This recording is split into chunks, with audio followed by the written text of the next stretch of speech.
செயல்பட்ட அந்த ஆட்சியும் நிச்சயமாக மறக்க முடியாது. அதனாலதான் 1999 சென்னை கடற்கரையிலே ஜூலை 4 முஸ்லிம்களுக்கு இடஒதுக்கீடு கேட்டு முஸ்லிம்களுடைய வாழ்வுரிமை மாநாடு நடத்திய போது நாங்கள் அழைத்த முதன்மையான விருந்தாளியில் ஒருவர் என் அன்பு சகோதரர்கள் திருமாவளவன்.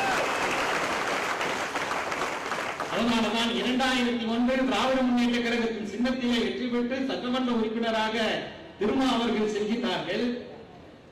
வேறொரு கட்சியினுடைய சின்னத்திலே போட்டியிட்டு சட்டமன்ற உறுப்பினரானால் பல சங்கடங்கள் இருக்கின்றன. ஆனால் தான் மனிதநேய மக்கள் கட்சி இப்போது உணர்வு சக்திகளும் நம்முடைய சொந்த சின்னத்திலே நின்று வெற்றி பெற்று சொந்த காலையிலே நாடாளுமன்றத்திலும் சட்டமன்றத்திலும் வழங்கிக் கொண்டிருக்கின்றோம். அந்த நேரத்தில் அவருக்கு பேச வாய்ப்பளிக்கப்பட்ட 2 தருணங்களிலும் இன்றும் நாங்கள் நன்றியுடன் நினைவு கூறுகின்றோம்.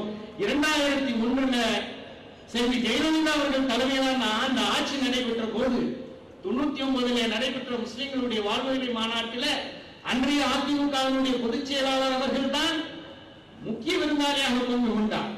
மிக எழுச்சியுடன் நடைபெற்ற அந்த மாநாட்டில் நிச்சயமாக நீங்கள் எந்த நோக்கத்திற்காக இந்த மாநாட்டை நடத்துகின்றீர்களோ அதை நிறைவேற்றுவேன் என்று ஒரு மேடையில லட்சக்கணக்கான மக்களுக்கு முன்னால் செல்வி ஜெயலலிதா அவர்கள் சொன்னார்கள்.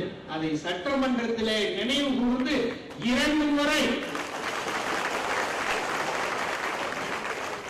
கடற்கரையிலே நடைபெற்ற அந்த கூட்டத்திலே முஸ்லிம்களுக்கு அளித்த அந்த வாக்குறுதியை நீங்கள் எப்போது நிறைவேற்றப் போகின்றீர்கள் என்று சட்டமன்றத்திலே ஒழித்த குரல் என் அன்பு சகோதரர் திருமாவுடைய குரல் என்பதை நான் இங்கே நினைவுபடுத்த கடமைப்பட்டிருக்கின்றேன்.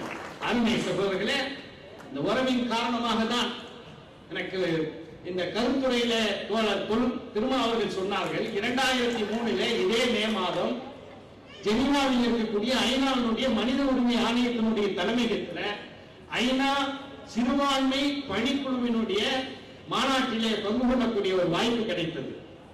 அதுவே நான் 2 ஆய்வறிக்கைகள் கொடுத்தேன். ஒன்று குஜராத் கலவரத்தை பற்றி, நரேந்திர மோடியினுடைய செயற்கையை பற்றி ஒரு ஆய்வறிக்கை கொடுத்தேன். இன்னொரு ஆய்வறிக்கை கொடுப்பதற்கு முன்பு அங்கு உரையாற்றியவர் அப்போது அடல் பிகாரி வாஜ்பாயினுடைய ஆட்சியில அட்டர்னி ஜெனரலாக இருந்த அந்த ஐநா பணிக்குழுவில இடம்பெற்ற சோனி சொராப்ஜி. அவர் பேசும்போது சொல்கின்றார், for how long we can continue this reservation for scheduled castes and scheduled tribes in this country?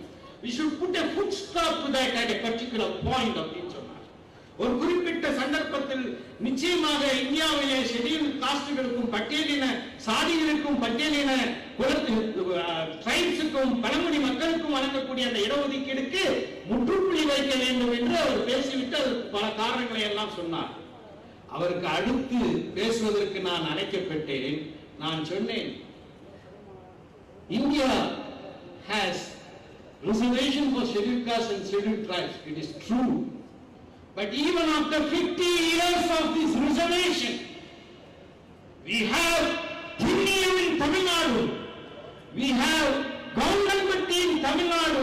The 1000 years of slavery and savage and oppression is continuing even today in the free democratic Republic of India. சொன்னேன், 1000 ஆண்டுகள் பல்லாயிரக்கணக்கான ஆண்டுகள் அந்த கொடுங்கோன்மை விடுதலை பெற்ற இந்தியாவிலும் தொடர்கிறது. நான் தமிழ்நாட்டில் இருந்து வருகிறேன். நான் புறப்படுவதற்கு சில மாதங்களுக்கு முன்னால் திருச்சி மாவட்டம் திண்ணியத்தில் எங்களின் கொப்பல்குடி வருவான ஷெட்யூல்ட் சகோதரன் மனத்திற்கு நிர்பந்திக்கப்பட்டான். திண்டுக்கல் மாவட்டம் கவுண்டம்பட்டியில சிறைநீர் குடிப்பதற்கு நிர்பந்திக்கப்பட்டான்.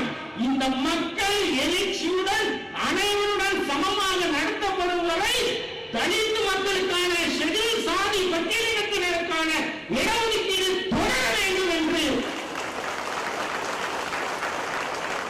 நான் பேசிய போது சோனி சொராப்ஜியினுடைய முகம் எப்படி போயிருக்கும் என்பதை நான் வர்ணிக்க தேவையில்லை.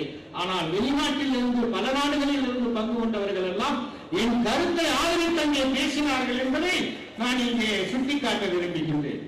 இறுதியாக அருமை சகோதரர்களே சகோதரிகளே, இங்கே நம்முடைய சகோதரி அம்பேத்கர் சுடர் விருதை பெற்ற அருந்ததி ராய் அவர்கள் மிக அருமையான ஒரு உரையை இங்கே ஆற்றினார்கள்.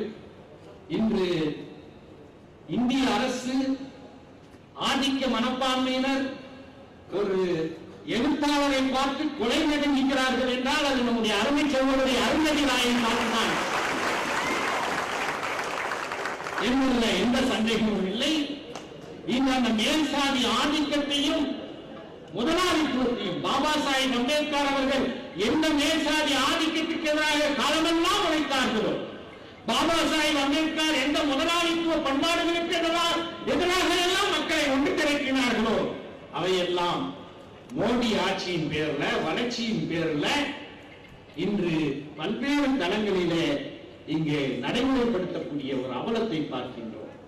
மிக தெளிவாக அருந்ததி ராய் அவர்கள் சொன்னார்கள், இன்டலெக்சுவல் கரப்ஷன் என்று சொன்னார்கள். அறிவார்ந்த ஊழல் நடக்கின்றது, அறிவுத்தரத்திலே ஊழல் நடக்கின்றது என்று சொன்னார்கள். வளர்ச்சி என்ற பெயரில் மிகப்பெரிய நிறுவனங்கள் எல்லாம் வந்திருக்கின்றது. ஆனால் சாமானிய பாட்டாளி தாழ்த்தப்பட்ட ஒடுக்கப்பட்ட மக்களுக்கு வேலை வாய்ப்பே இல்லை என்று சொன்னார்கள். இன்னொன்றையும் குறிப்பிட விரும்புகின்றேன். மோடி குஜராத்தில் ஏறத்தாழ 13-14 ஆண்டுகள் முதலமைச்சராக இருந்தார். அங்கே தாழ்த்தப்பட்ட மக்களுக்கு மிகப்பெரிய வன்கொடுமை தொடர்ச்சியாக நடைபெற்று வருகிறது. வன்கொடுமை சட்டத்தின்படி அங்கு வழக்குகளே பதிவு செய்யப்படவில்லை என்பதோடு மட்டுமல்லாமல் ஒரு பிளாட்பார்ம் கடைக்கு தலித் சகோதரன் காசு கொடுத்து பொருள் வாங்க போனா அந்த பொருளை சுட்டிக்காட்ட வேண்டும், கடையாளன் தூக்கி போடுவான், இவரும் காசை வீச வேண்டும் என்று நான் சொல்லவில்லை. அங்கே நடத்தப்பட்ட மிகப்பெரிய ஆய்வு சொல்கின்றது என்பதையும் நான் இங்கே சுட்டிக்காட்ட விரும்புகின்றேன். அதனாலதான் எங்கள் அன்பு சகோதரர் தொல் திருமாவர்கள் ஒரு விஷயத்துல நிமிர்ந்து நிற்கின்றார். ராம்விலாஸ் பாஸ்வான் எவ்வளவு பெரிய தலித் சிந்தனையாளர், போராளி, அரசியல்வாதி. ராம்தாஸ் அத்வாலே, பாபா சாஹிப் அம்பேத்கர் அவர்கள் பிறந்த அதே மாநாட்டிய மாநிலத்தை சேர்ந்தவர், மிகப்பெரிய தலித் போராளி. அவர்கள் எல்லாம் இன்று மத்திய அமைச்சர்களாக, எம்பிக்களாக இதே பாசிச பாஜக ஆட்சியிலே சுகம் கொண்டு கொண்டிருக்கும் போது நரேந்திர மோடியும் பிஜேபியும் சங்க பரிவாரையும் ஒன்றுடன் ஒன்றாக இருக்க மாட்டேன் என்று களத்திலே துணிச்சலாக நம்முடைய அன்பு சகோதரர் தொல் திருமாவர்களும் விடுதலை சிறுத்தைகளும் இருப்பது உண்மையிலேயே பாராட்டுக்குரியது. இந்த நிச்சயமாக இந்த எழுச்சியும் இந்த வீரமும் இந்த மிக சிறப்பான கொள்கை உறுதியும் நிச்சயமாக ஒதுக்கப்பட்ட சிறுபான்மை மக்களுடைய எழுச்சியை இந்த நாட்டுக்கு காட்டியே தீரும் என்று சொல்லி எனக்கு இந்த காயிதே மில்லத் விருது வழங்கியதற்காக நன்றி. 50,000 ரூபாய் பொருட்களை வழங்கி இருக்கின்றார்கள். புரட்சியாளர் அம்பேத்கர் அவர்கள் கற்பி, ஒன்று சேர், போராடு என்று சொன்னார்கள். விடுதலை சிறுத்தைகள் உருவாக்கி இருக்கக்கூடிய தாய்மண் அறக்கட்டளை சிறப்பான கல்வி பணிகளை செய்து வருவதை நான் நன்கு அறிவேன். அந்த அடிப்படையில் எனக்கு அளிக்கப்பட்ட 50,000 ரூபாயும் அதோடு சேர்த்து என்னுடைய பங்களிப்பாக 25,000 ரூபாயும் சேர்த்து